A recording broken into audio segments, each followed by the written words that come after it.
et bienvenue sur le premier webinaire de Shine to Lead Jigéen Jàng Tekki. Je me nomme Fatou Diouf, je suis la directrice exécutive de l'association. Donc, compte tenu de la situation actuelle que nous vivons avec la pandémie COVID-19, nous avons décidé de lancer une initiative appelée Talk Series. Donc, les Talk Series seront mis à profit afin de parler de la scolarisation des jeunes au Sénégal en cette période de crise pandémique. On a constaté que malheureusement, que les cours se font plus dans les classes, mais à distance. Toutefois, il urge de se pencher sur certaines questions, notamment les enjeux autour de l'éducation des jeunes filles en période de confinement. Et même si présentement, l'usage de l'Internet est omniprésent dans presque tous les corps de métier, il y a un manque à gagner dans le secteur de l'enseignement. Donc, non seulement nous devons adopter de nouvelles mesures vis-à-vis de l'éducation, mais aussi penser à préparer le monde pédagogique post-crise. Donc, dans cet ordre d'idées que l'association Shine to Lead a décidé de mener son premier talk portant sur le thème le défi du maintien de l'éducation des jeunes filles en période de confinement. Donc, sur ce, je vais vous présenter nos trois intervenants. Il s'agit de Madame Naye Anabachili, qui est la présidente, la fondatrice de l'association Shine to Lead, qui nous parlera du rôle de l'association, comment est-ce que l'association s'est impliquée pour accompagner ces jeunes pendant cette période de crise sanitaire. Nous avons également Monsieur Elhaj Abougay, qui est le président fondateur du mouvement citoyen Banlieue Up, qui nous livrera ses réflexions et fait un état des lieux de l'engagement pédagogique sur le terrain. Et en dernier, on a Madame Rokaya Solange Nir, qui est la vice-présidente de Shine to Lead, qui va intervenir sur l'importance des outils alternatifs, comment accompagner les jeunes filles pour qu'elles puissent continuer à avoir un bon niveau et être compétitifs au niveau national et international. Nous aurons également deux témoignages venant de deux lauréates de l'association Shine to Lead, Marietta Barrault et Fat Bintou Diarate, qui nous parleront des challenges qu'elles ont depuis qu'elles ont commencé à étudier chez elles. Donc, nous vous invitons à suivre cette conversation en direct sur notre page Facebook Shine to Lead et n'hésitez surtout pas à nous poser des questions sur l'espace commentaire. Et à la fin du webinaire, nous allons répondre à vos questions. Donc, ceci dit, pour ne pas prendre trop de temps, je cède la parole à Madame Bachili, qui est la fondatrice et la présidente de l'association Shine to Lead Jigéen Jàng Tekki. Merci beaucoup. Fatou, merci beaucoup. Bonjour à tout le monde. Bon après-midi. Ramadan Mubarak, c'est la dernière semaine, donc beaucoup de courage, on y est presque. Écoutez, c'est un grand honneur pour nous d'échanger avec toute la communauté sur ce problème crucial qui est celui de la scolarisation des jeunes filles au Sénégal et en Afrique. Personnellement, j'ai lancé Shine to Lead il y a environ 2 ans. C'était d'abord parti d'une intuition. Souvent, quand je suis à Dakar, je vois les jeunes filles, souvent des jeunes filles qui ont le même âge que ma fille, qui se promènent dans la rue à des heures de classe. Et je me disais, il y a beaucoup de jeunes filles qui devraient être en classe et qui ne sont pas en classe. Et souvent, ce sont des raisons purement économiques, parce qu'on sait d'ailleurs que quand elles sont en classe, elles ont de très bons résultats. Quand elles sont bien suivies, elles ont de très bons résultats. Mais on sait aussi que structurellement, économiquement, socialement, elles sont les plus vulnérables. D'abord, les raisons sont multiples, les mariages précoces, la paupérisation dans les banlieues et dans les zones rurales, et beaucoup d'autres raisons font qu'elles sont souvent les premières à devoir prendre en charge les corvées, accompagner les familles. Et cette situation est encore plus compliquée et encore plus ardue en période de crise. Alors nous, Shine to Lead, on a lancé donc cette association-là avec Fatou ici présente, Rokaya Solange Ndir et beaucoup d'autres amis qui nous accompagnent il y a 2 ans. Et nous accompagnons les jeunes filles de la banlieue. Nous avons commencé par la banlieue dakaroise, dans les quartiers vraiment des jeunes filles qui ont un très haut potentiel, mais qui sont défavorisées parce que, encore une fois, elles vivent dans un environnement qui n'est pas toujours facile pour elles et qui n'encourage pas toujours la poursuite de leurs études. Et on s'est dit, il faut impérativement parce qu'on s'est rendu compte, on a fait des petites études statistiques et on s'est rendu compte qu'il y avait autant jusqu'en 3e, on a beaucoup plus de filles dans les classes, mais à partir de la seconde, on a un taux d'abandon assez élevé. Et pour nous, il est absolument essentiel que les jeunes filles restent en classe jusqu'en terminale et bien au-delà. Et je regardais encore des statistiques, je vois, elles ne sont que 10% à faire des études supérieures au Sénégal. Et la moyenne africaine est à peu près pareil, autour de 11%. Et on s'est dit comment faire pour les accompagner. Donc, nous accompagnons ces jeunes filles. Et c'est un programme qui est assez holistique. Hein. Elles ont d'abord, nous prenons en charge les frais d'inscription, mais aussi elles sont accompagnées par un mentorat, un programme de mentorat. Nous suivons depuis le début de l'année jusqu'à la fin, il y a un suivi régulier. Et l'exigence est qu'elles maintiennent un niveau d'études, un comportement général absolument rigoureux et à la hauteur. Parce que pour nous, c'est très important. On sait que ces jeunes filles, elles en sont capables, mais elles ne peuvent pas y arriver toutes seules parce que elles ont beaucoup d'autres contraintes au quotidien. Et c'est vraiment dans cet esprit-là que Shine to Lead a été lancé. C'est d'accompagner ces jeunes filles qui peuvent y arriver, mais qui peut-être sans ce coup de pouce n'y seraient pas. Et nous avons commencé par la banlieue, Tcharoy, Keur-Massar, Pikine et autres. Et nous aimerions aussi vraiment aujourd'hui lancer un programme beaucoup plus vaste dans les régions, commençant par Saint-Louis, Ziguinchor et d'autres. Nous sommes accompagnés par des partenaires généreux qui nous accompagnent et aussi par des individus. Et c'est l'occasion pour moi aussi de les remercier parce qu'au quotidien, des bonnes volontés viennent nous voir en disant on peut vous aider pour ceci de façon matérielle, mais aussi par leur temps, par leur réflexion. Nous avons vraiment, nous aussi, nous sommes soutenus dans cette action. Et c'est notre contribution au développement du pays, du Sénégal, parce que chacun de nous a vraiment son rôle à jouer. Et nous avons choisi cette cause qui nous tient vraiment à cœur. Et aujourd'hui, cette cause est encore plus importante parce que nous sommes dans une période de crise. Je regardais un peu la presse. Les enfants ne vont pas à l'école. Les enfants ne vont pas à l'école depuis 2 mois. Certains n'ont commencé l'école qu'en janvier ou en décembre. Et ils ne retourneront peut-être pas à l'école parce que je sais qu'il y a une rentrée prévue en début juin, mais qu'est-ce qui va se passer? D'abord, c'est essentiellement pour les classes d'examen, mais nous connaissons aussi les contraintes qui se posent. Ça va être la saison des pluies. Donc, beaucoup de ces quartiers défavorisés, ce sont des abris provisoires. Comment est-ce que les enseignants vont faire pour aller administrer les cours? Comment les enfants, dans des classes où ils sont en moyenne 60, 70, pourront être en classe, sachant que le virus, quand même, a une vitesse de propagation fulgurante, surtout aujourd'hui avec tous les cas communautaires que l'on voit dans le pays, se développer dans le pays. Donc, il y a un vrai problème. Il faut qu'on arrive à maintenir un niveau adéquat d'instruction sans aller à l'école. Et comment ça va se faire? Et nous voulons vraiment contribuer à cela parce qu'on ne peut pas perdre une année. On ne peut pas perdre cette année.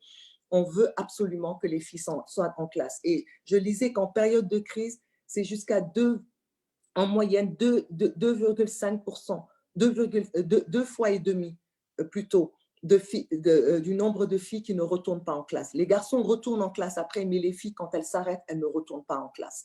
On l'a vu dans la crise Ebola en RDC, en Sierra Leone par exemple, près de la moitié des filles ne sont pas retournées en classe parce que tout de suite, les familles n'étaient plus soutenues. C'est elles qui montent au créneau pour aider leur maman, aider les petits frères et sœurs. Et donc, bien sûr, c'est au détriment de l'école et de l'instruction.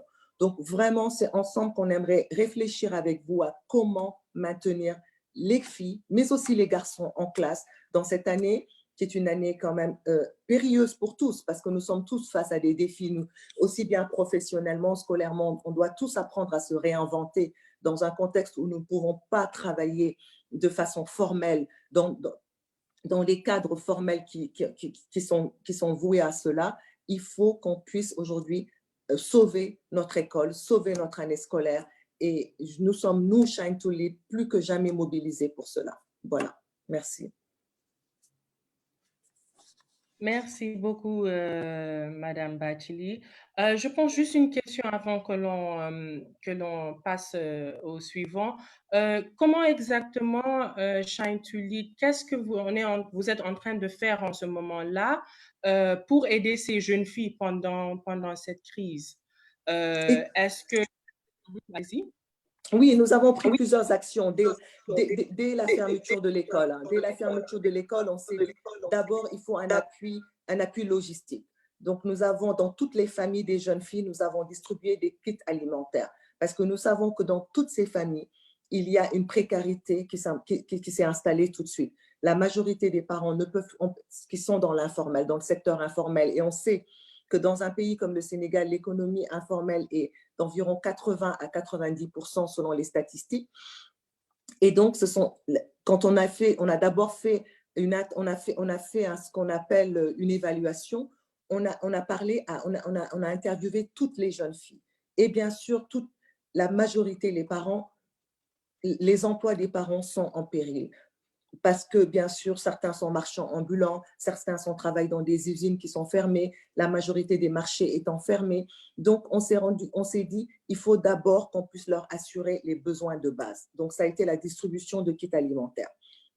Ensuite, on a tout de suite mis en place un programme avec un professeur de mathématiques. Parce que la majorité des filles que nous accompagnons sont dans des séries scientifiques. On s'est dit, il faut impérativement qu'elles puissent maintenir un très bon niveau dans les matières scientifiques.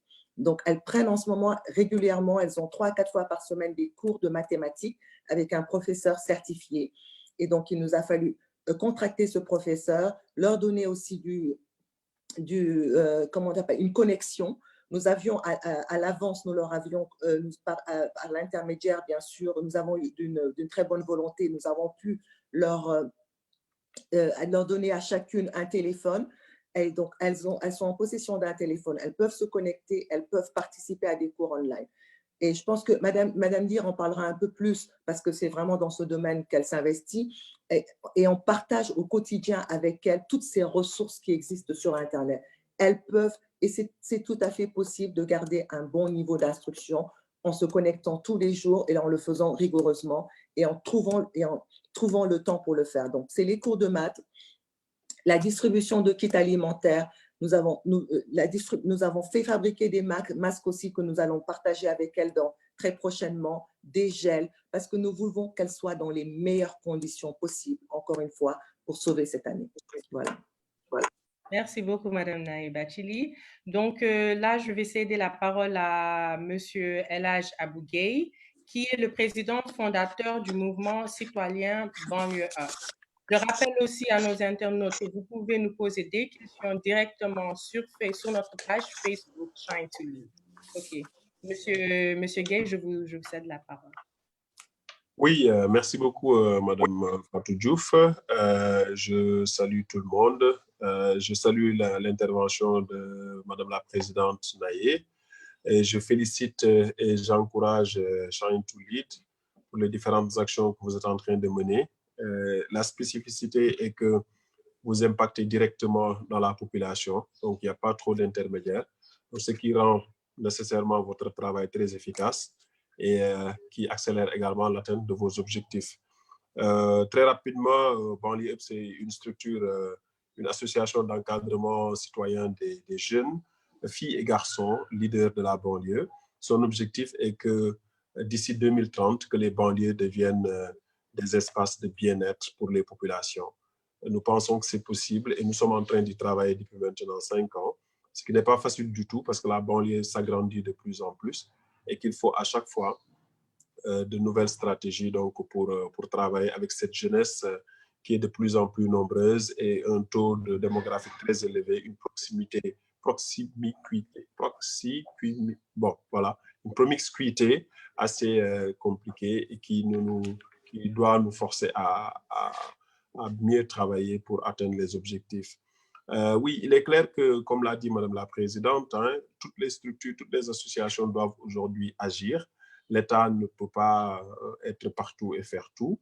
Dans cette logique, nous, en contribution à ce que vous avez développé, Madame la Présidente, nous pensons qu'il est extrêmement important d'allier l'encadrement pédagogique scolaire et l'encadrement dans le milieu communautaire, c'est-à-dire dans les associations, les organisations de base et les organisations communautaires, tel que vous êtes en train de faire Shine to Lead. Il est extrêmement important que les jeunes filles puissent également puissent être responsabilisées et intégrées dans des structures qui peuvent les aider à grandir dans un autre niveau. L'encadrement scolaire est extrêmement important, mais le fait de les inclure et de les impliquer dans des actions de développement et de prise de conscience citoyenne et communautaire peut les permettre donc très rapidement à relever le niveau une fois qu'elles soient dans des besoins de démontrer leur leadership communautaire, mais également leur niveau d'engagement pour le développement de la communauté. Parce que quoi que l'on puisse dire, tout dépend d'abord de là où l'on vit.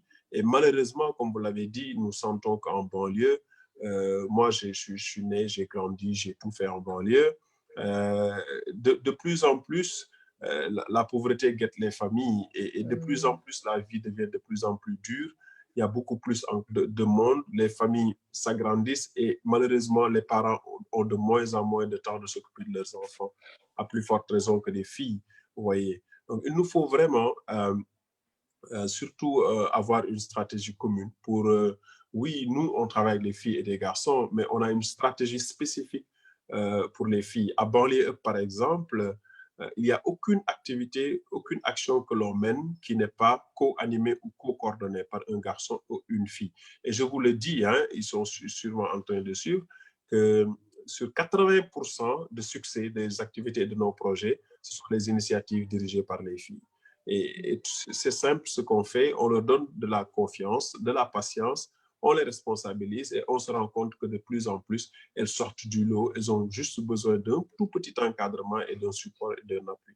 Donc, à mon avis, il est extrêmement important de faire de sorte que les jeunes filles en banlieue puissent avoir une activité extrascolaire, communautaire et que leur engagement puisse se répandre à leur niveau. C'est extrêmement important aussi qu'elles puissent partager ces expériences et ces vécus à travers les réseaux sociaux, puisque malheureusement, on nous demande de rester chez nous. Nous, la stratégie qu'on a adoptée, c'est comme la vôtre. On organise des banlieue talks, mais nos talks se font maintenant en ligne, tout simplement, et qu'on demande aussi à nos membres, jeunes garçons et filles, de participer à la sensibilisation contre le COVID-19, mais d'une manière différente. Ils le font maintenant en ligne. Chaque membre identifie 50 personnes dans son répertoire et s'assure de communiquer les bonnes manières pour éviter la contamination de ce virus. En tout cas, moi, je suis très séduit par votre démarche communautaire et qui touche directement la cible. Voilà, c'est ce que je voulais dire. Merci beaucoup, Monsieur Gay. Je pense que vous avez touché sur un point qui est le plus inquiétant et qui concerne les inégalités entre les élèves. Je pense que on sait déjà que très présent en temps ordinaire dans notre système éducatif, elles vont se creuser car les familles ne sont ni à l'égalité économique, ni surtout sociale et culturelle pour venir en aide à leurs enfants et les guider. Donc, je pense que peut-être la question c'est dans les banlieues ou dans la banlieue, quels sont les genres de défis que vous avez rencontrés par rapport à l'éducation des jeunes et aussi peut-être comment ne laisser aucun élève sur le bord de la route, éviter de mettre à distance les plus fragiles, tu vois, c'est-à-dire que ceux qui peut-être n'ont pas cette structure sociale ou culturelle ou académique ou économique? C'est une excellente question, hein. C'est vrai que le gap est énorme, hein. Même en banlieue, parfois, de plus en plus, les gens de la classe moyenne viennent en banlieue, hein. Et il y a même des gens qui sont super riches, qui viennent, qui construisent, qui s'établissent et qui démontrent un peu ce gap qui existe entre ces deux populations. Moi, je pense qu'une manière pour vraiment aider ces jeunes, c'est d'abord de trouver un cadre. C'est-à-dire il faut que le jeune, la fille ou le garçon qui est chez elle, qui est dans une certaine précarité, il faut lui trouver un autre cadre d'expression. Un autre cadre d'expression qui puisse lui permettre d'avoir beaucoup plus de visibilité sur ce qui se passe dans le monde, mais de lui ouvrir également des portes à d'autres opportunités. Un projet que nous sommes en train de travailler, que nous souhaiterons lancer, c'est bien entendu, je pense que la présidente l'a dit tout à l'heure, nous pensons qu'il est extrêmement important d'identifier les meilleurs élèves qui sont, je ne dirais pas marginalisés, mais qui sont plus ou moins déshérités, et de trouver des systèmes de parrainage. Des systèmes de parrainage qui pourraient au moins assurer et les fournitures scolaires et les paiements de la scolarité au minimum pour 3 premières années. Et maintenant, préparer un autre programme relais qui vient, donc accompagner cette structure pour qu'au moins ces jeunes dont on est sûr qu'ils ont juste besoin d'un petit appui pour s'en sortir, ne puissent pas être un fardeau pour ces parents qui, à la place d'acheter un livre qui coûte 4 000 francs, préfèrent acheter un litre d'huile ou payer le courant Yahanal pour que la maison puisse truquer, quoi. Il faut alléger un peu le poids social que supportent les parents en prenant en charge une petite partie minime de leur gestion de leurs enfants. Et avoir un autre cadre d'expression pour ces enfants leur permet non seulement de communiquer avec d'autres responsables, c'est-à-dire, je donne un exemple, les responsables de Shine to Lead peuvent identifier tout de suite certaines difficultés à un groupe de jeunes filles qui se trouve à Yembel et essayer de trouver des moyens pour faire venir des livres, faire venir des cahiers, faire venir des stylos, aider à la santé, parce que avec la couverture maladie universelle, nous, Inch'Allah, en 2021, on a un très large programme pour au moins couvrir 2000 élèves, aider à couvrir 2000 élèves. Au moins, c'est 60%, 80% de prise en charge des ordonnances que les parents ne vont plus supporter, et l'inscription ne coûte pas très, très cher. Et nous n'avons pas les moyens pour ça. Nous allons tout simplement faire comme vous, faire du GoFundMe ou bien trouver des partenaires, des bonnes volontés qui vont nous aider. Je pense que c'est extrêmement important d'avoir une stratégie qui ne va pas peut-être mettre en exergue la souffrance de certaines familles, mais qui va être très subtile, très bien organisée pour que les enfants aussi ne sentent pas qu'ils sont, tu vois, déshérités, d'imboli, ou bien ils ont besoin de sarah et tout ça. Mais les intégrer dans des cadres permet de dissimuler tout cela. Voilà, c'est bien. Merci beaucoup, Monsieur Gay, d'avoir répondu à cette question et pour votre intervention très pertinente. Donc là, je vais céder la parole à Madame Rokhaya Solange Nir, qui est la vice-présidente de Shine to Lead Jigéen Diago Tech. Merci Fatou et bonjour à tous les internautes qui nous font l'honneur de suivre cet échange aujourd'hui. On espère qu'il y aura beaucoup de questions parce que c'est vraiment un échange, comme je le dis. L'éducation des filles est un sujet vraiment vaste dans lequel nous nous sommes investis. Naïe l'a dit lorsqu'elle a pensé à créer cette association il y a 2 ans et qu'elle m'en a parlé. Tout de suite, le sujet vous parle, mais à chaque fois, je lui dis, je ne touchais pas du doigt à quel point c'est une problématique et un sujet important pour le développement économique et social de notre pays. C'est vraiment un pilier aujourd'hui. Et elle l'a dit tout à l'heure, il y a tout un volet d'accompagnement qui est mis en place.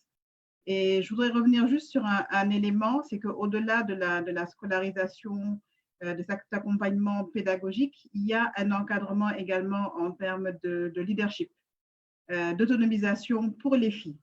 Parce que justement, on s'est rendu compte dans ce programme, en étant justement en contact des jeunes filles, que ça va beaucoup plus loin que l'éducation. C'est vraiment un accompagnement où il faut qu'elles apprennent à être autonomes et à se prendre en charge. Donc, je voulais rappeler cet élément-là qui est quand même très important. Monsieur Gay l'a dit, dans la banlieue, vous avez des problématiques que vous ne trouvez pas forcément en ville, tout simplement parce que c'est un contexte qui est quand même bien précis. Donc, pour revenir un peu sur l'éducation un peu au Sénégal, Naïa a donné quelques chiffres tout à l'heure. Aujourd'hui, on a un indice de parité qui est d'environ 1,15% en faveur des filles au niveau primaire, mais elles sont toujours très peu représentées au niveau des filières scientifiques. Et c'est un véritable souci. Et la plupart des filles qui sont recrutées au niveau de Shine to Lead viennent justement de séries scientifiques pour justement les encourager et les inciter à aller avoir des carrières dans ces domaines-là. Je voudrais revenir un peu sur l'impact du Covid sur l'éducation. Lorsque vous regardez la roadmap de l'UNESCO sur l'éducation avec cette situation d'urgence et la fermeture des écoles qu'on a actuellement, vous avez plus de 1,5 milliard d'apprenants qui sont touchés de par le monde. C'est vraiment énorme. Et 165 fermetures d'écoles au niveau national. Les chiffres sont vraiment affolants, ce qui fait qu'aujourd'hui, il y a des centaines de millions d'élèves qui sont obligés de rester à la maison pendant plusieurs semaines et ça va encore continuer. On ne sait pas encore quand est-ce que les élèves vont retrouver un rythme normal. Et ça oblige donc les autorités, les parents et toutes les bonnes volontés à avoir des solutions qui permettent justement à ces apprenants de continuer à suivre des cours en ligne, notamment via des outils numériques. Le ministère de l'Éducation nationale au Sénégal a mis en place plusieurs plateformes comme SENProf Éducation et du numérique qui permettent aux enseignants et aux élèves d'accéder à des ressources numériques gratuitement. Vous avez une pléthore de plateformes, aussi bien pour les apprenants, c'est-à-dire pour les étudiants, les élèves comme Téléécole, pour Terminal, mais également pour les enseignants, parce qu'il faut voir ces deux volets-là.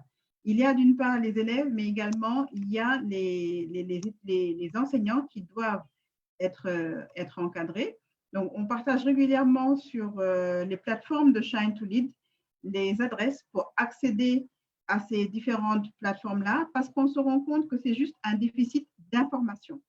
Les jeunes ne savent pas, des filles, aussi bien les filles que les garçons, ne savent pas forcément où chercher et où se trouve l'information. Je racontais à Madame Batili une anecdote il y a 2 semaines, lorsque la fille d'une dame qui travaille pour moi est venue l'accompagner pendant qu'elle devait faire son travail. Et j'ai demandé à sa fille en quelle classe tu es. Elle m'a dit, je suis en 3e. Je lui ai dit, donc tu es en classe d'examen et qu'est-ce que tu fais depuis 2 mois? Elle me dit, rien. J'accompagne ma mère lorsqu'elle va travailler. Elle avait un smartphone. Il lui manquait juste une connexion, mais là, il y avait un Wi-Fi chez moi, donc elle a pu se connecter. Et en 2 clics, je lui ai montré des sites où elle pouvait trouver toutes les matières qui correspondent à son niveau scolaire. Donc, pendant que sa maman a travaillé toute la journée, elle était assise et elle a regardé toutes les matières qu'elle n'avait pas suivies depuis 2 mois et demi. Juste un déficit d'information. Et donc, c'est vraiment là un des piliers qu'on veut développer à Shine to Lead à travers nos plateformes, c'est comment vulgariser toutes ces plateformes qui sont très souvent extrêmement bien faites. Vous avez toutes les informations qui sont disponibles pour tous les niveaux, mais que les gens ne connaissent pas. Donc, faire un travail de vulgarisation, et ça, c'est ce que permet de faire le numérique et le digital, et c'est ce que nous faisons avec Shine to Lead. Et Madame Batili reviendra sûrement dessus. L'objectif, justement, c'est pendant cet été où les enfants ne vont pas aller, les élèves ne pourront pas aller à l'école, de créer un grand bootcamp numérique où là, on pourra avoir des centaines de jeunes filles qui seront accompagnées, qui seront encadrées et qui pourront justement suivre des cours en ligne, que ce soit de maths, de PC, de SVT ou même de français. Donc, maintenant, il y a une problématique, c'est qu'au-delà de ces ressources éducatives qui ont pour ambition de pallier la fermeture des établissements d'enseignement, il y a des questions quand même qu'il faut soulever par rapport à l'impact sur les cibles et les contraintes qu'on a. C'est déjà les contenus pédagogiques. Quels sont les contenus qui sont disponibles et comment les adapter? L'accessibilité des plateformes, on a parlé de la connectivité. Pour pouvoir vous utiliser les sites en ligne, il vous faut déjà le device, le téléphone, le smartphone. il vous faut la connexion. Monsieur Gay l'a dit, Covid a accéléré une certaine paupérisation d'une certaine couche de la population, notamment en banlieue. Et donc, aujourd'hui, ces populations ont plus pour enjeu de se nourrir, ou en tout cas de subvenir à certains besoins, plutôt que de trouver un smartphone, d'avoir une connexion. Sur certaines couches de la population, c'est véritablement un luxe. Donc, comment permettre un accès à cette connectivité-là pour les plus de 3 millions d'élèves au Sénégal actuellement qui ne vont pas à l'école. Le ministère de l'Éducation nationale travaille sur un programme dans ce sens avec d'autres bailleurs pour justement permettre un accès gratuit. J'en ai parlé, c'est la diffusion de l'information, labelliser ces initiatives, recueillir les besoins également des élèves et des étudiants et donc des contraintes financières, j'en ai encore parlé. Donc, on se rend compte que c'est toute une chaîne aujourd'hui qu'il faut prendre en compte et c'est ce que fait Shine to Lead. Naya Mathilde l'a dit tout à l'heure. Face à la paupérisation, qu'est-ce qui peut être fait? Donc, des kits ont été distribués par Shine to Lead, des kits alimentaires, des terminaux pour l'équipement, des passes ont été mis à disposition, le contenu, c'est-à-dire les professeurs qui aujourd'hui peuvent permettre aux enfants de suivre les cours via WhatsApp, qui sont des outils qui sont là et qui permettent justement cette facilitation-là. Donc, on a vraiment tout un package aujourd'hui qui est mis à disposition. L'enjeu aujourd'hui, maintenant, c'est de passer à l'échelle. C'est au-delà des filles qui sont dans le programme, comment aller vraiment monter en puissance, toucher le maximum de personnes.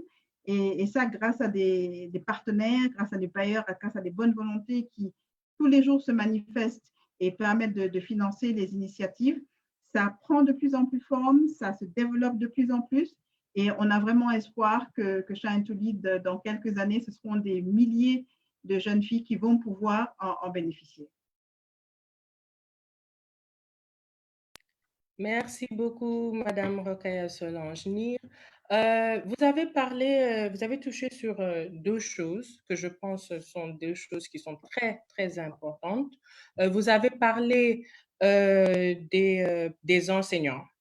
Et on sait que déjà que la formation initiale des enseignants ne les a pas vraiment préparés à une telle situation. Je pense bien aussi ni à ces pratiques. Et aussi, on sait que dans les établissements scolaires, seuls de petits groupes, ou voilà, peut-être qui sont des petits groupes innovateurs, s'étaient jusqu'à présent engagés dans un usage volontariste des outils numériques. Donc, pour peut-être les enseignants qui ne se sont pas familiarisés avec ce genre d'outils, parce que je doute qu'ils se sont tous familiarisés avec ce genre d'outils. Et aussi pour le genre d'enseignants, peut-être qui pédagogiquement n'avaient pas mis en pratique ou bien ne s'étaient pas préparés à ces situations, ça devient maintenant difficile de pouvoir enseigner les filles à distance. Donc, comment gérer cette mise en œuvre? Comment faire en sorte que des deux côtés, parce que je pense que c'est non seulement les filles ou les garçons qui doivent essayer de faire un effort dans ce genre, mais les enseignants aussi jouent un rôle très important. Donc, comment gérer cela? Comment faire en sorte que les enseignants sont bien préparés pour pouvoir continuer à aider les jeunes filles sur la continuité pédagogique et éducative. Merci Fatou. Alors là, vraiment, vous touchez du doigt un vrai problème, la montée en compétences d'enseignants. Je vais vous donner un exemple. J'ai deux enfants qui sont dans des systèmes totalement différents, dont l'un est dans une école privée. Ils ont arrêté les cours depuis mi-mars. Ce n'est que la semaine dernière que son enseignante a été en mesure de s'adapter aux outils du numérique pour créer un groupe WhatsApp et donc commencer à rattraper un cours qui a été perdu. Il a fallu 2 mois à l'école pour pouvoir s'adapter à ça. C'est énorme. Tout simplement parce qu'il n'était pas préparé à ça. J'ai un autre enfant qui est dans un système totalement différent où 2 jours après la fermeture des cours, elle commençait ses cours sur Zoom. Ça vous montre la différence qu'il y a actuellement dans la prise en charge de cette problématique-là. Je pense que c'est au niveau même du système de l'enseignement, de l'éducation nationale, que cette problématique-là doit être prise en charge. Parce que si on attend aujourd'hui que ce soit le maître d'école ou la maîtresse qui elle-même fait cette démarche-là, on ne va pas s'en sortir. Tout simplement parce que très souvent, eux-mêmes ne sont pas équipés. Ils n'ont pas forcément le smartphone, la tablette. Déjà, je l'ai dit tout à l'heure, c'est la même problématique que pour les jeunes filles. Ils n'ont pas la connexion et c'est toute une pédagogie. Ça ne s'apprend pas du jour au lendemain de pouvoir donner des cours via Zoom. Il faut savoir le faire ou même via WhatsApp. Donc, il y a des associations comme CENOUM qui sont dirigées par Maïmouna Diakhaté qui se sont lancées à fond dans cette bataille pour justement former le corps professoral aux outils du numérique. Mais c'est encore de toutes petites initiatives qui adressent juste des dizaines de professeurs et de maîtres d'école. Donc, il nous faut pouvoir passer à l'échelle. Et ça, c'est un chantier aujourd'hui qui doit être pris par le ministère de l'Éducation nationale.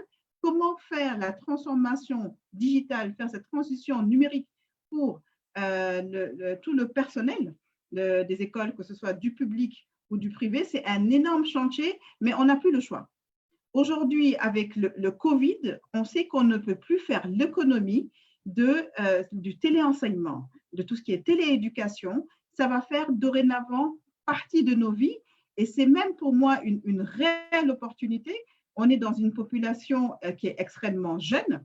On sait que la population de l'Afrique va doubler d'ici 2050. On n'aura jamais assez d'écoles pour mettre tous ces enfants-là.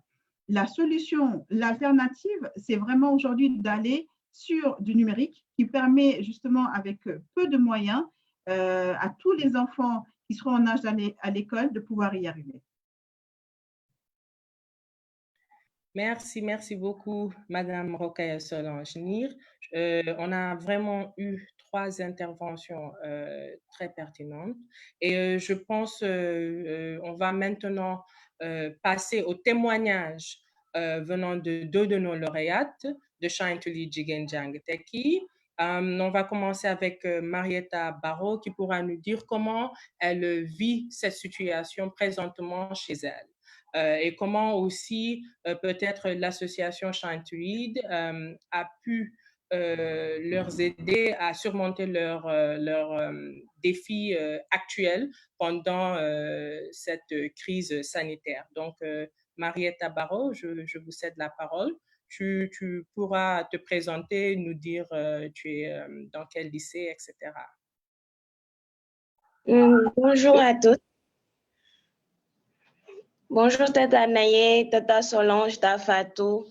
Je m'appelle Marietta Barrow, je suis élève au lycée Seydina Limamou Laye en classe de première S2. En cette période de crise, tout d'abord, je veux remercier Shine to Lead pour les aides qui nous ont contribué vraiment. En première, de nous donner des téléphones portables pour que nous tous, nous soyons à l'écoute. On a des connexions. On nous a donné des puces aussi. Et ensuite, on nous a donné des aides alimentaires. Depuis la crise a commencé, qu'on nous est confinés, qu'on nous a dit qu'il n'y a pas l'école, il n'y a rien, personne ne sort. Donc, on nous a donné des aides alimentaires pour nous aider avec nos parents, avec la famille. Vraiment, c'est des actes qu'on vous remercie parce que ce n'est pas facile. Et enfin, on nous a donné aussi un professeur de maths pour nous aider parce qu'on a tous des problèmes avec maths. Donc, ils ont mis un professeur à l'écoute, des cours 2 fois dans la semaine. Et vraiment, les cours, les cours, on voit notre utilité parce que c'est pas facile en ce moment que tout le monde doit rester à la maison. Nous, on ne peut plus aller à l'école. C'est difficile parce que premièrement, le commencement, moi, c'était difficile pour moi. Je pouvais pas parce que si c'était à l'école, tu es plus concentré. Tu as plus les dispositions tu as plus des choses à faire et mieux qu'à la maison. Parce qu'à la maison, parfois, tu n'as pas l'espace pour rester tranquille, de suivre normalement le cours. Vraiment. Et de ce fait, on nous a donné un professeur, un téléphone portable. On a mis du connexion pour qu'on puisse rester à la maison, faire des cours, faire des exercices. Pour moi, parfois, je suis les plateformes pour que je puisse me rattraper.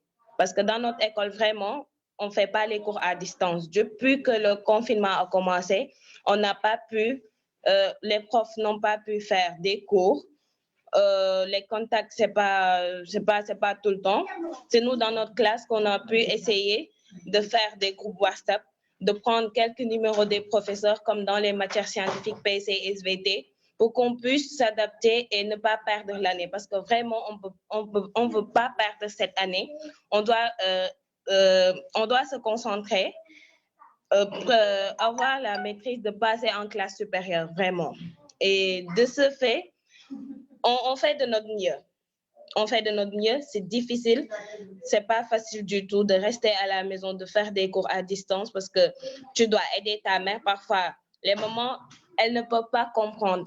Elle te dit tout le temps, tu es dans les cahiers, donc tu dois contribuer au ménage, de faire la cuisine, tes frères, tes sœurs, vraiment. Donc, si moi, je disais que comme l'État l'avait dit la fois passée, les classes d'examen devraient retourner en classe supérieure. Mais nous, comment on va faire? On va toujours rester à la maison de faire des cours à distance. Mais ce n'est pas toutes les écoles qui le font. Comme nous, notre école ne le font pas. On n'a pas de contact avec eux depuis lors. Donc, c'est à nous de nous débrouiller. C'est vraiment difficile. On doit vraiment trouver des solutions pour nous, les jeunes filles. Vraiment, encore une fois, on ne veut pas perdre l'année. On veut suivre notre programme normalement et passer en classe supérieure avec une moyenne excellente. Vraiment. Merci, c'était tout.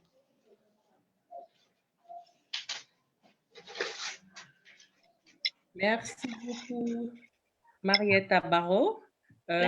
Pour ne pas perdre du temps, je vais céder la parole à Fatoumata Ibrahimassi. Et après, s'il y a des commentaires, peut-être venant de nos intervenants, s'il vous plaît, veuillez les faire.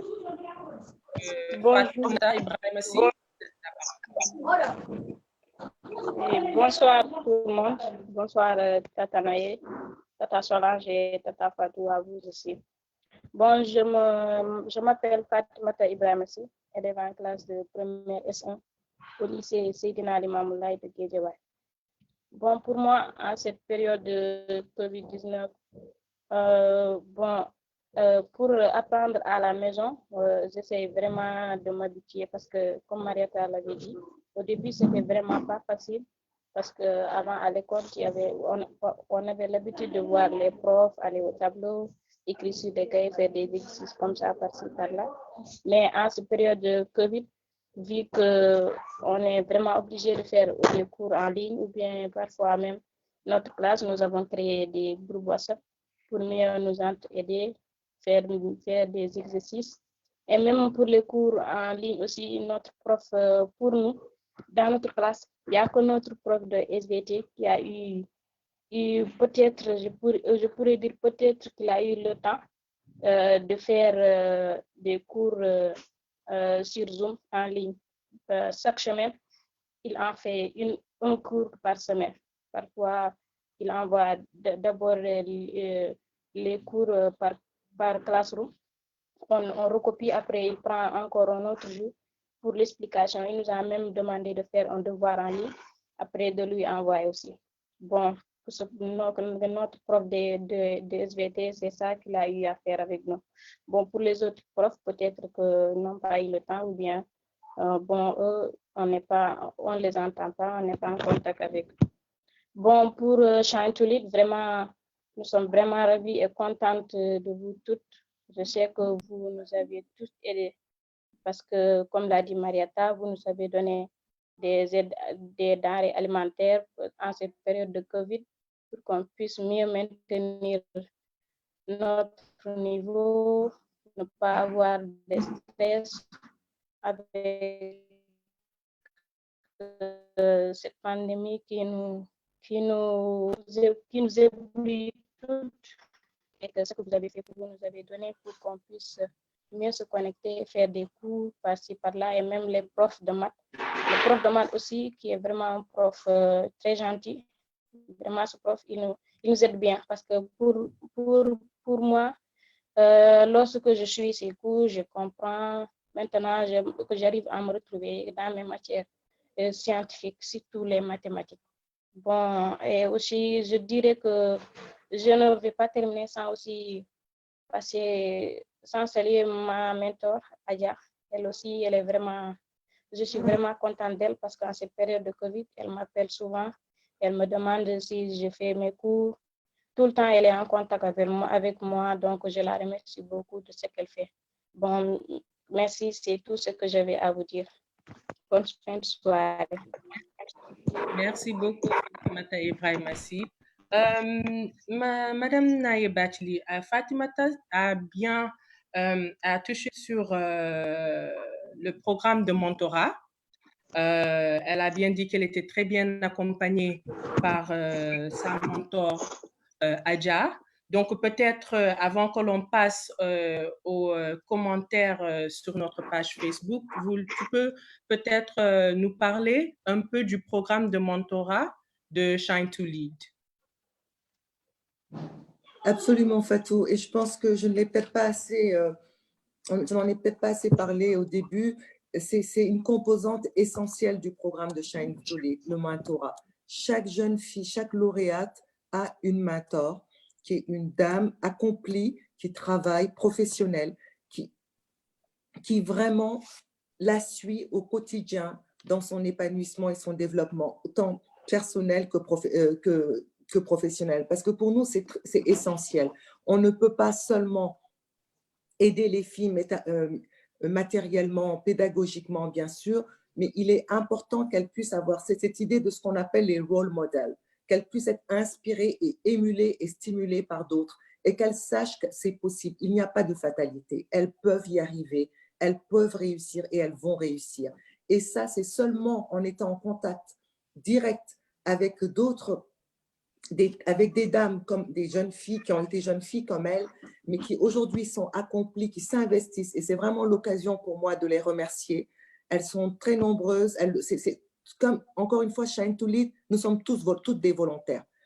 Toutes celles qui s'impliquent au quotidien auprès de ces jeunes filles, qui les accompagnent, qui les motivent, qui les stimulent, elles le font de façon totalement volontaire. Elles le font, et ce n'est pas seulement un accompagnement, encore une fois, ce n'est pas que du coaching, mais c'est bien au-delà. Il y en a qui prennent en charge matériellement certaines choses, et vraiment, encore une fois, c'est l'occasion pour nous de les remercier, mais c'est une composante essentielle du programme. Chaque jeune fille a une mentor qui lui tient la main et qui est là pour elle, et qui la soutient au quotidien. Voilà, merci beaucoup, Madame Naye Bachli. C'est vrai que c'est un aspect très important de l'association Shine to Lead, le fait que chaque fille a une mentor qui la coach, qui la suit, qui interagit avec elle. C'est très important. J'aimerais passer aux commentaires des internautes sur notre page Facebook. Et après, je vous laisse la parole, Madame Bachili, Monsieur Gay et Madame Ndir, pour répondre à ces questions ou à ces commentaires. On a eu un commentaire de Demba Joe qui dit: en banlieue, les filles sont confinées dans les tâches ménagères par rapport aux garçons qui sont libres d'aller voir leurs professeurs pour des cours de renforcement. Comment gérer cette problématique?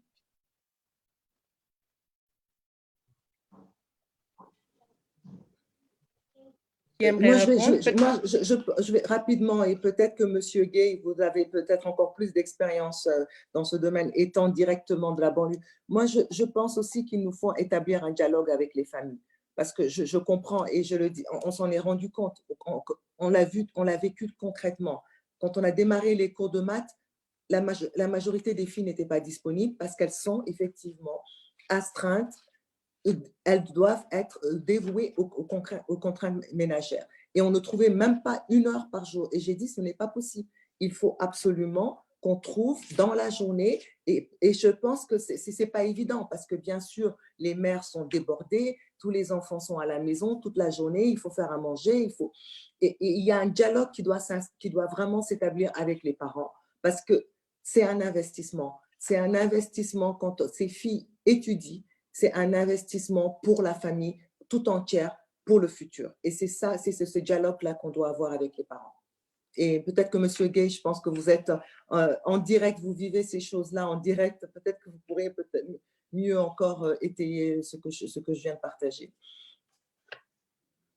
Oui, vous avez parfaitement raison. Hein, vous avez parfaitement raison. Il nous faut améliorer la communication qui va assurer une base de confiance certaine entre les organisations qui ont besoin des filles et même des garçons et les parents. Mais il faut relativiser un tout petit peu une certaine réticence de certains parents. Nous, au début, quand on commençait notre association, on avait des activités qui parfois allaient au-delà de 22 heures et parfois il nous fallait sortir de Dakar et il y a même des jeunes filles qui ont voyagé. Mais dès que ce climat de confiance entre les structures existe, entre les parents et la structure qui voudrait accompagner l'enfant, moi je pense que ça ne poserait pas beaucoup de problèmes. Et il y a aussi un problème très sérieux en banlieue, c'est cette histoire d'insécurité. Ce n'est pas seulement en banlieue, c'est maintenant un peu partout. Donc, tous les parents ont besoin d'être rassurés, d'abord pour les garçons, hein, à plus forte raison que pour les filles. Vous êtes tous au courant il y a un peu plus d'1 an, il y a eu plus d'une dizaine de meurtres, d'une douzaine de meurtres en 3 mois. Il y a des viols un peu partout. Donc, les gens sont très, très sceptiques par rapport à la prise de décision pour laisser leurs enfants sortir à la disposition de quelqu'un d'autre. D'où l'importance, bien évidemment, de mettre sur la table ce dialogue et d'établir cette confiance, mais surtout de prouver aux parents que oui, nous ne sommes pas là pour... parce qu'il faut le dire, hein, beaucoup d'organisations ne sont pas Shine to Lead ou Banlieue Up. Il y en a qui profitent de ces situations pour faire capter des fonds, faire appel à des dons, utiliser ces enfants pour consommer ces financements-là, d'autres qui ont leur propre agenda. Donc, ce qui fait qu'il faut véritablement être très proche des parents, d'abord, les parler, les sécuriser. Maintenant, un autre point, c'est clair que quand la famille a des difficultés pour se nourrir et que la maman vend des mangues ou fait du petit commerce à côté et que sa fille n'étudie pas, il faut une conscientisation très profonde. Hein? Il faut une réelle discussion pour convaincre cette maman en lui disant qu'écoute, effectivement, il faut que tu comprennes que c'est un investissement pour ta fille. Ce n'est pas seulement en banlieue, ça c'est un peu partout. L'éducation des filles est parfois considérée culturellement, malheureusement, comme beaucoup de familles qui ne laissent pas leurs filles partir à l'école jusqu'à un certain âge. Malheureusement, mais ça commence à changer et ça commence à vraiment s'améliorer de plus en plus. Fatou? Oui. Si tu permets, je voudrais rebondir sur ce que M. Gay a dit. C'est vrai qu'aujourd'hui, on voit un lien tout de suite entre la scolarisation des filles, la condition économique des familles et justement, lorsque dans les foyers, par exemple, la maman n'a pas d'aide et n'est pas autonome financièrement, ça se répercute tout de suite sur la scolarisation des enfants. Donc, on voit qu'il y a vraiment ici une relation de cause à effet. Ça amène donc l'importance de l'autonomisation économique des femmes. Donc, plus les femmes sont économiquement autonomes, plus elles arrivent à subvenir à leurs besoins et plus justement, c'est plus facile de laisser les enfants aller à l'école, se scolariser et suivre tranquillement leur cursus. Oui, et pour finir, moi je pense dans ce dialogue et la confiance avec les familles, nous, Shine to Lead, on a aussi fait ce parti pris d'être en contact avec les familles. Nous rendons visite aux familles. Nous sommes allés voir, on n'a pas pu le faire, on a voulu le faire pour toutes les familles. Et malheureusement, avec le Covid, on a dû s'arrêter, mais nous allons, je veux dire, moi quand j'y vais, Solange le fait, Fatou aussi, on a organisé un atelier avec les parents pour qu'elles sachent, pour que les parents soient aussi en confiance. Parce que vraiment, nous sommes engagés pour les jeunes filles. Nous n'avons pas d'autre motivation que leur réussite scolaire. Eh bien, ça, c'est très important. Exactement. Merci beaucoup, Madame Bachli. Donc, on passe aux commentaires suivants. Il y a Amina et il y a aussi Nandiassi qui disent félicitations et qui demandent comment on choisit nos lauréates et comment faire partie des personnes ressources. Il y a Amina qui demande, vu la situation scolaire de cette année, est-ce que Shine to Lead a un programme pour accompagner les filles? Comment on choisit les lauréates? Je pense que Fatou, tu es la mieux indiquée pour en parler parce que c'est toi qui as lancé quand même, qui a soutenu et accompagné ce programme de sélection très rigoureux. Oui, donc voilà. Merci, Naye. Oui, on a un processus de sélection très rigoureux.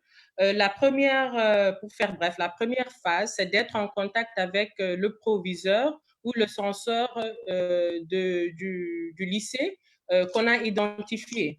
On a des conversations, des échanges, on essaye de voir qu'est-ce qui se passe au niveau de l'école et aussi on implique l'aide sociale pour vraiment pouvoir identifier les jeunes filles qui ont un besoin et qui méritent faire partie de cette association.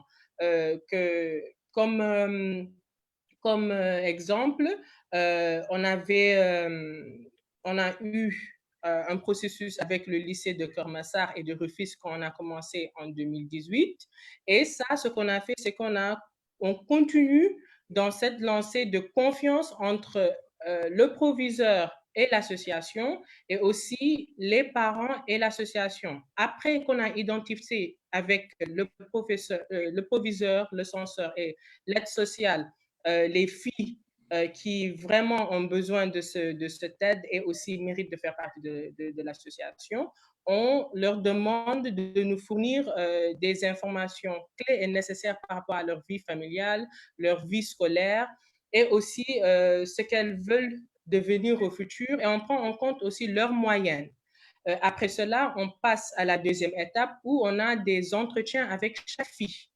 Ce qui est aussi très important, de pouvoir avoir un face-to-face, comme on dit, avec les filles, de vraiment pouvoir comprendre ce qu'elles vivent, ce dont elles ont besoin, et après pour pouvoir les venir en aide d'une manière efficace.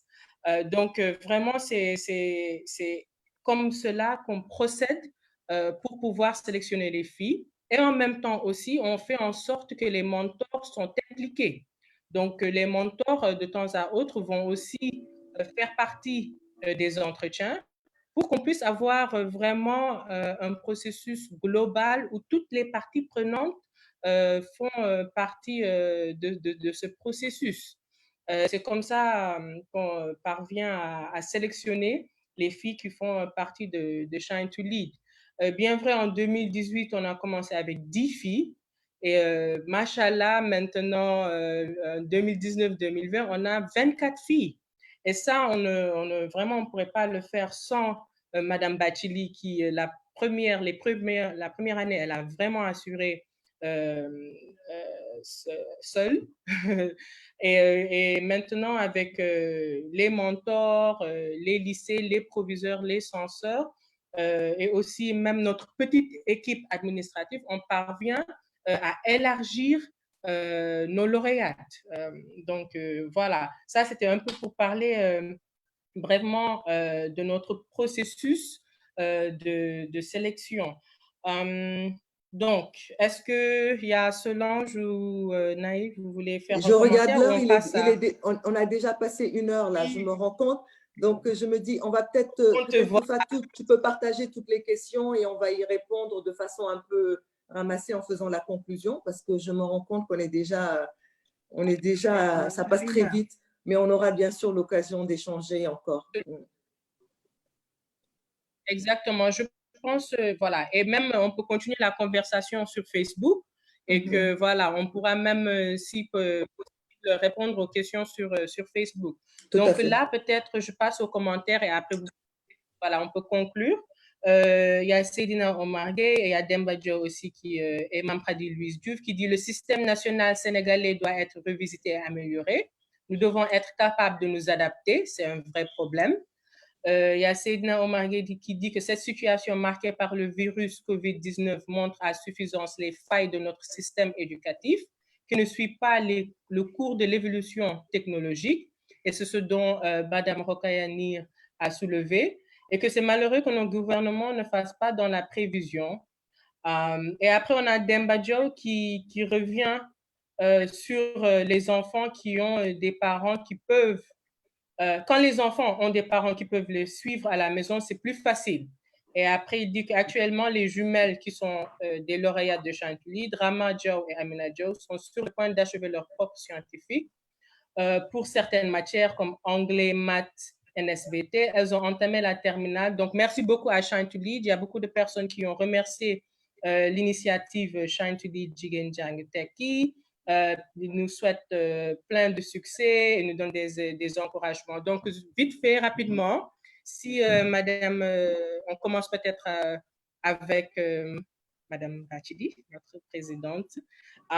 Si vous pouvez toucher un peu sur ces commentaires, si vous avez des dernières remarques ou des derniers commentaires à nous dire, voilà, nous sommes à votre écoute. Merci Fatou. Moi, j'ai vraiment un message de gratitude envers tous ceux qui nous accompagnent depuis le début. Encore une fois, nous touchons des dizaines de filles aujourd'hui, mais notre objectif, c'est vraiment de toucher des centaines et des milliers de filles au Sénégal. Parce que nous souhaitons, encore une fois, nous souhaitons que toutes les jeunes filles, toutes sans exception, soient scolarisées et qu'elles aient toutes leurs chances pour réussir. Et nous ferons de notre mieux pour apporter notre contribution. L'éducation nationale fait ce qu'elle peut, mais bien sûr, nous avons aussi notre rôle à jouer parce que certains d'entre nous ont eu peut-être plus de chance, plus d'opportunités que d'autres. Et c'est à notre tour aussi de partager et de retourner un peu l'ascenseur. Et je pense toujours à ce concept sud-africain qui est celui de Ubuntu. Ubuntu, c'est « je suis parce que nous sommes » et c'est faire humanité ensemble. Et vraiment, pour nous, Shine to Lead, c'est faire humanité ensemble. Et ensemble, c'est possible. C'est une année très difficile avec le Covid. C'est une année difficile pour tous, mais encore plus pour les plus vulnérables. Et je lance un message aussi aux filles, aux lauréates de Shine to Lead, à celles qui ne le sont pas encore, qu'elles sachent que nous sommes là. Elles peuvent nous contacter via les réseaux sociaux.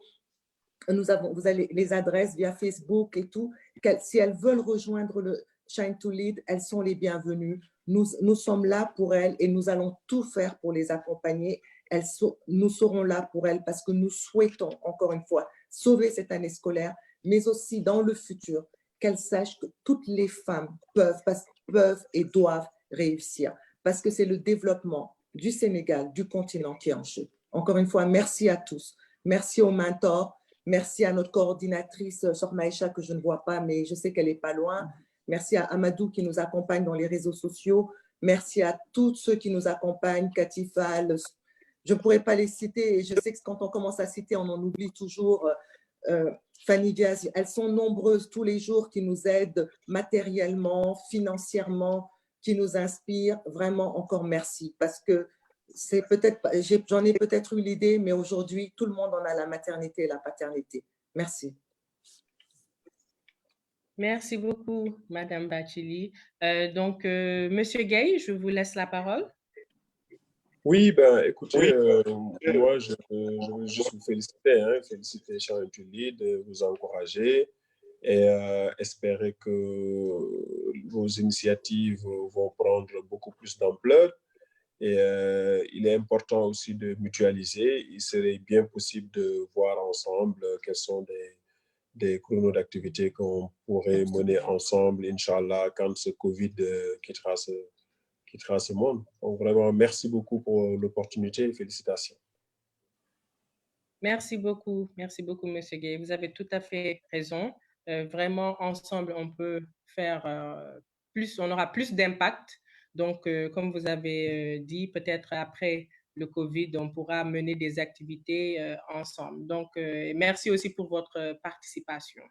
Madame Rokhaya Solange-Nir, la vice-présidente de Shine to Lead, je vous cède la parole. Merci Fatou. Donc, tout comme Naye, je vais commencer par remercier toutes les parties prenantes qui ont vraiment rejoint cette initiative qui a été créée par Naye il y a 2 ans. C'est vrai que ça s'est beaucoup développé depuis et on y croit. Je pense que chaque jour nous renforce dans cette bataille-là. Je pense que c'est Nelson Mandela qui disait « L'éducation est l'arme la plus puissante pour développer une nation ». Les femmes représentent la moitié de la population au Sénégal. On ne peut pas se passer de cette moitié de cette population-là. Les jeunes filles seront les femmes demain qui seront les leaders et qui vont diriger ce pays. Il est donc important que chacun contribue à sa manière. On ne peut pas tout attendre d'un État, on ne peut pas tout attendre d'un gouvernement. L'initiative et l'engagement citoyen nous concernent tous et toutes au quotidien et c'est à chacun de trouver son combat. Ce combat qui est l'éducation des filles, on l'a dit, on espère aller beaucoup plus loin. Naye l'a dit, l'ambition c'est très vite d'ouvrir une antenne à Saint-Louis, dans le Nord, avec les écoles de jeunes filles qui ont été ciblées là-bas. Elle a également dit pendant l'été un programme où on aura des centaines de jeunes filles sur lequel on est en train de travailler. Et ça, c'est quelque chose qui est rendu possible grâce au numérique et au digital, où vous pouvez avoir des centaines de jeunes filles qui vont suivre ce programme-là. Donc, je vais terminer par également la remercier parce que c'est elle qui a impulsé tout ça et qui, même en étant loin, a pensé à ce giving back. Et c'est important. Je pense qu'on a une chance extraordinaire d'être allé à l'école, d'avoir un certain niveau, d'occuper une place dans la société.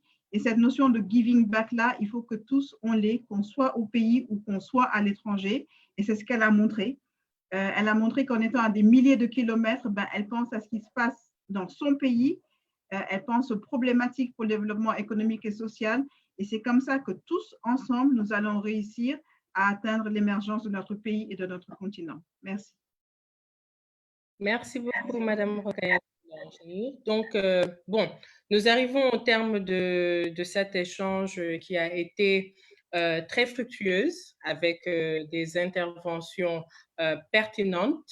Nous retenons qu'il y a beaucoup à faire afin d'aider les filles en cette période marquée par la pandémie COVID-19.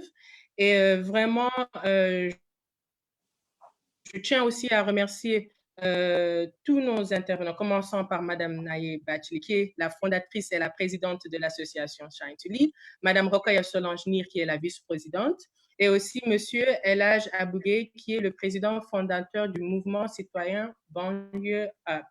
J'aimerais également remercier, comme la présidente l'a déjà fait, toute notre équipe administrative, que ce soit du programme de mentorat, Nefatou Diagne, Amina qui était là dès le début, Sorna Aïcha, les mentors et voilà, tout le monde qui participe et qui contribue à la réussite de Shine to Lead. Comme on l'a assez bien souligné, c'est un travail vraiment d'équipe. Donc, retenez que ceci est le premier de nos séries talk. On en aura beaucoup plus avec beaucoup d'autres thèmes. Donc, voilà, suivez-nous sur nos pages, nos réseaux sociaux, sur notre page Facebook. On a aussi une page Twitter et aussi une page Instagram. Et voilà, on va continuer cette conversation en ligne. Vous pouvez continuer à nous donner des commentaires et à nous poser des questions. Et je vous remercie et à la prochaine. Merci à notre modératrice aussi. Merci beaucoup. Well done. Au revoir. Well done. Au revoir. Au revoir. Merci à tous.